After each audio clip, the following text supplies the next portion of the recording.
Time था जब कबीर जी का बहुत प्रशंसा हो रहा था, बट संत महात्माएं निंदा और प्रशंसा से बहुत दूर रहते हैं।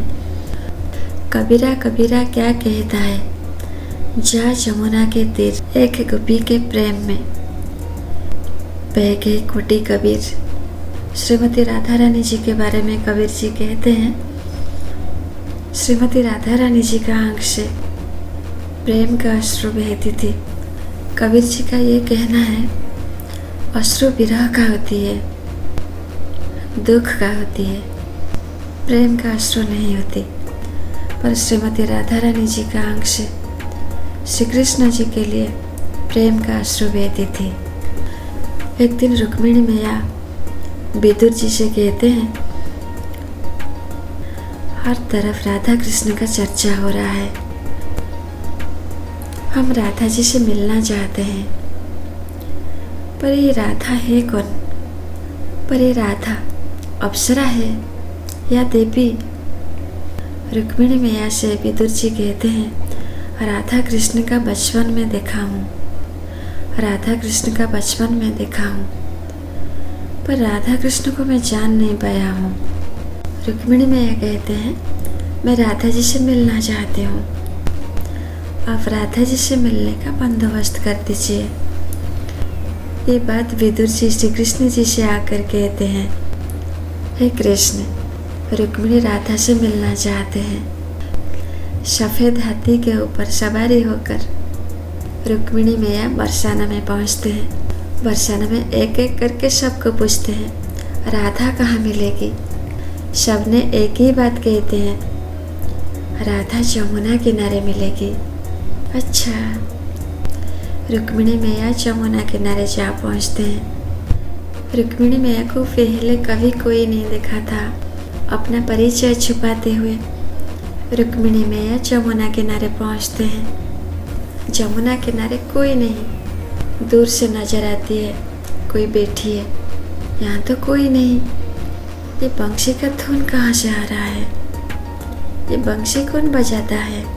रुक्मिणी माता इधर उधर देखते हैं, कोई नहीं दिखाई देता उन्हें। इसको अपना भ्रम समझ के आगे बढ़ते हैं। बंशी का धुन में राधा का नाम इतना स्पष्ट कैसे सुनाई दे रहा है? रुक्मिणी माता का आनंद बढ़ती ही जा रही थी। जितना आगे बढ़ रहे थे उनका आनंद उतना बढ़ रही थी। यह आनंद उनका पहला अनुभव था। इसका मतलब कृष्ण का पहला पसंद है आनंद। उनको पता चल ही गया था, आगे जो बैठी है वो जरूर राधा होगी। पानी के भीतर जब उनका परछाई देखते हैं, रुक्मिणी मैया वहीं गिर जाते हैं। श्रीमती राधा रानी उन्हें संभालते हैं। इतना खूबसूरत थी राधा। कृष्ण के लिए श्रीमती राधा रानी जी के आंख से प्रेम का अश्रु बहना इतना हार्ट टचिंग था, रुक्मिणी मैया अपने आप को संभाल नहीं सकी। श्रीमती राधा रानी रुक्मिणी मैया को पहले कभी नहीं देखे थे। यहाँ इतने सारे गोपियाँ हैं, पहले तो मैंने कभी तुम्हें नहीं देखा। कहाँ से आए हो तुम? अपना परिचय मत छुपाओ, कह दो मुझे तुम कौन हो। मैं द्वारिकाधीश कृष्ण पत्नी रुक्मिणी। श्रीमती राधा रानी जी का मन में खुशी का कोई सीमा नहीं। तुम अकेले आई, कृष्ण नहीं आया। श्रीमती राधा रानी सबको बुलाते हैं, सारी गोपियाँ आ जाते हैं। रुक्मिणी मैया का परिचय कराते हुए श्रीमती राधा रानी कहते हैं, ये मेरा कृष्ण का पत्नी। रुक्मिणी जी का पहला परिचय सुदामा जी से कराते हैं। देखो कौन आई है मुझसे मिलने के लिए। मेरा कृष्ण की पत्नी रुक्मिणी, मेरा माधव की पत्नी रुक्मिणी, मेरा गोविंद की पत्नी रुक्मिणी। श्रीमती राधा रानी जिसके साथ होते हैं अनंत प्रेम के आस्वादन कराते हैं। विदुर जी श्री कृष्ण जी से कहते हैं, रुक्मिणी अभी तक आए नहीं। श्री कृष्ण जी बढ़िया सा स्माइल देकर कहते हैं, रुक्मिणी राधा के साथ है, वो द्वारिका क्या मुझे भी भूल जाएगी। रुक्मिणी मैया श्रीमती राधा रानी जी को पूछते हैं, आपका प्रेम का राज क्या है?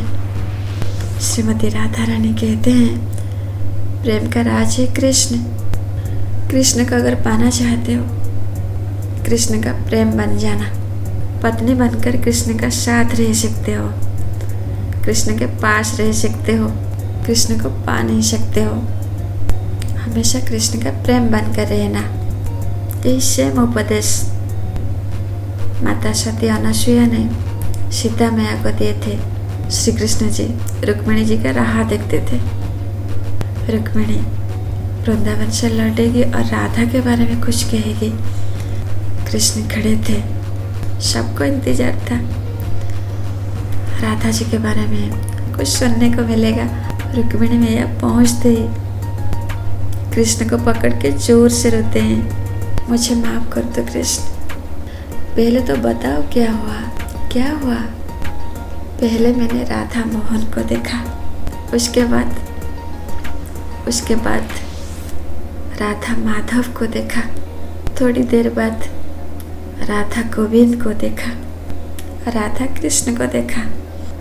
वो बंशी बजाते हुए मोर मुकुटधारी गोपी कृष्ण को देखा।